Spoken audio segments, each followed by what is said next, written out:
శ్మశానంలో ఆయన కూర్చోపోతే ఉగ్రభూతాలు వచ్చి ఓళ్ల మీద పడిపోయి ప్రజల్ని సత్కార్యాలు చెయ్యనివ్వవని అక్కడ కూర్చుని తాండవం చేసి వాళ్ళని కూర్చోబెడతాడు.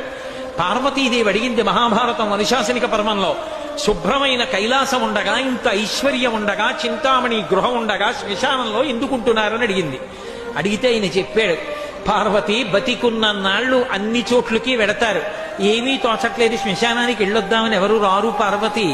నేనంతవాణ్ణంటాడు, పొడుగ్గా ఉన్నానంటాడు, తెల్లగా ఉన్నానంటాడు, పండితుండంటాడు, పద్యాలు నాకు నోటికొచ్చంటాడు, ఉపన్యాసం చెప్పగలనంటాడు, నాకు పాటలొచ్చంటాడు, నేను నాట్యం చేస్తానంటాడు, నేను అధికారినంటాడు, నా దగ్గర డబ్బు ఉందంటాడు, నేను పాట పాడగలనంటాడు. ఇన్ని ఉన్నాయనుకున్న వాడిలోంచి ఊపిరి బయటికి వెళ్ళిపోయిన తరువాత వాణ్ణి తీసుకెళ్లి 4 కొత్త కర్రల మీద పడుకోబెట్టి చాప చుట్టి తాడు కట్టి పైన నూలుబట్ట కప్పి తీసుకొచ్చి అన్నీ తీసేసి కర్రల మీద పడుకోబెట్టి కాల్చేస్తుంటే జీవుడు లేచి నిలబడి పుర్రె పగిలిపోయిన తరువాత కన్న కొడుకు కూడా స్నానం చేసి వెళ్ళిపోతుంటే చీకటి పడిపోయాక, అయ్య బాబోయ్ చుట్టూ ఉగ్రభూతాలు, నా వాళ్ళన్న వాళ్ళు లేరు, వీళ్ళని నమ్ముకున్నాను, ఒక్కడు లేడని ఏడుస్తుంటే నేనున్నాను రా అని చెప్పడానికి నేను కూడా లేకపోతే చచ్చిన వాడు 1000 మాటలు చచ్చిపోతాడని అక్కడ ఉన్నాను పార్వతి, నా కర్మకాల అక్కడ లేనన్నాడు.